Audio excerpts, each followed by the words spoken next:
अंजलि की शादी कर ससुराल पहुंचने के साथ ही उसकी सास के हुक्म शुरू हो जाते हैं। हो गई शादी, बस मौज खत्म। कल से जल्दी उठकर काम पर लग जाना है। अरे माँ आज ही यहाँ आई है, इसे सब समझने के लिए कुछ दिन तो दो। मेरे और बहू के बीच की बात है, तू घर के मामले में ना बोलियो। इस पर जतिन वहाँ से अपने कमरे में चला जाता है और सास अंजलि को काम की लिस्ट सुनाने लगती है। सुबह पहले घर की सफाई करनी है, फिर कपड़े धोने हैं, साथ में खाना भी बनाना है। एक की वजह से दूसरा काम रुकना नहीं चाहिए है। जी मम्मी जी ठीक है। ये कहकर अंजलि अपने कमरे में चली जाती है। अंजलि, मम्मी हमेशा बोलती थी बहू आएगी तो उनका काम हल्का होगा, पर मुझे नहीं पता था कि वो काम हल्का करने की जगह टाल ही देंगी। कुछ नहीं होता, ये सब मैं अपने घर में भी तो करती थी, मुझे आदत है, कोई दिक्कत नहीं होगी। ठीक है, पर अगर कुछ हो तो बता देना। दोनों सो जाते हैं और अगली सुबह से अंजलि जल्दी उठ के सास के बताए कामों में जुट जाती है, जिसमें वो जैसे ही कपड़े धोने लगती है तो सास वहाँ आ जाती है। अरे सुनो, ये कपड़े ऐसे नहीं धुलेंगे, सबको डिवाइड कर फिर एक एक करके अलग अलग धोने हैं। क्या एक एक कपड़ा अलग करके? एक बार में सुनाई नहीं देता क्या? वही बोला है मैंने, लग जाओ काम पर हैं?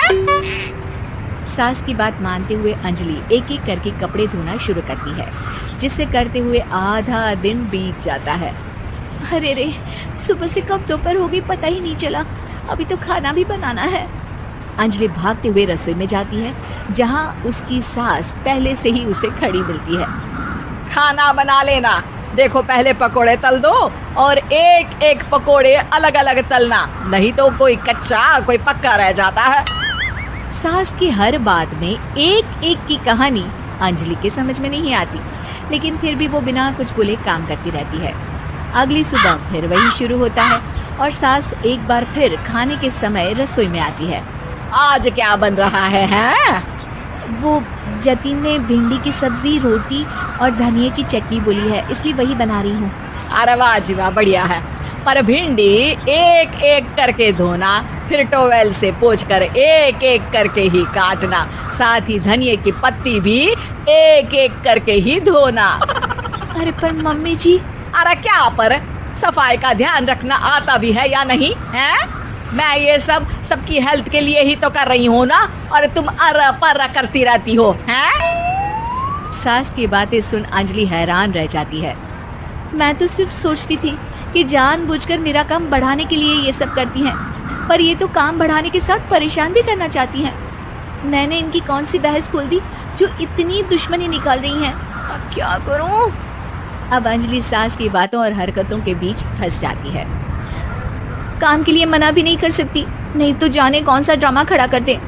पर अंजलि तुझे कुछ तो करना पड़ेगा। इतनी देर में जतिन भी वहां आ जाता है। अरे कौन ड्रामा खड़ा कर रहा है और क्या करना पड़ेगा? जतिन की बात सुन अंजलि सोच में पड़ जाती है। इन्हें सच बताऊं या नहीं? पर अगर ये गुस्सा हो गए तो? वैसे भी अपनी माँ से बहुत प्यार करते हैं, फिर उनके खिलाफ कुछ सुन कैसे लेंगे? अंजलि ये सब सोच ही रही होती है कि जतिन फिर बोलता है। अरे क्या हुआ, कहाँ खो गई? अरे नहीं कुछ नहीं, वो मैं टीवी सीरियल के बारे में सोच रही थी। यहाँ और कौन ड्रामा करेगा? अरे तुम भी ना, चलो मैं चलता हूँ। इसके बाद कुछ दिनों तक अंजलि सास को सबक सिखाने के लिए अलग अलग प्लान सोचती रहती है, पर उसे सास के एक एक करके काम करवाने की आदत बंद करने का कोई तोड़ नहीं मिलता। अगर ऐसे ही चलता रहा तो कहीं मैं एक दिन अपने सिर के बालों को भी एक एक करके सुलझना ना शुरू कर दूं। पगली हो गई है क्या? अकेले में क्या बड़बड़ किए जा रही हो? वैसे आज खाने में क्या है? आलू की सब्जी। तो फिर आलू को अच्छे से काट कर उसके कटे हुए कपड़ों को एक एक करके ही धोना है। बिल्कुल, इससे कैसे भूल सकती हूँ, मेरे जी का जंजाल। अरे बातें कम काम ज्यादा है।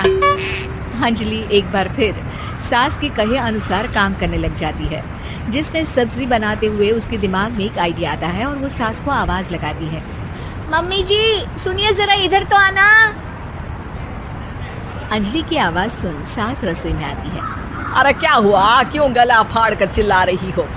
कुछ नहीं, वो सुबह कपड़े धोने की जल्दी में नहाई नहीं थी और अब शाम की पूजा भी करनी है, तो आप ज़रा सब्जी देख लीजिए ना, तब तक मैं नहा कर आती हूँ। अंजलि सास को रसोई में छोड़कर नहाने चली जाती है। इसी तरह देखते देखते 4 घंटे बीत जाते हैं, लेकिन अंजलि बाथरूम से बाहर ही नहीं निकलती, जिसे देख सास उसे आवाज लगाती है। अरे बाथरूम में ही समाधि लगा ली क्या? यहाँ सब्जी बनकर ठंडी भी हो गई और अभी तक तेरा नहाना खत्म नहीं हुआ। मम्मी जी, जैसे आप कहती हैं ना, मैं वैसे ही एक एक करके अपने बाल शैम्पू कर रही हूँ। तो अभी 3 घंटे और लगेंगे, तब तक काम और जतिन को खाना सर्व करना आप संभाल लेना। इस तरह अपने नहले पर बहू का दहला देख सास शॉक्ड रह जाती है, जिसके बाद से घर में एक एक करके करने का आलाप बंद हो जाता है।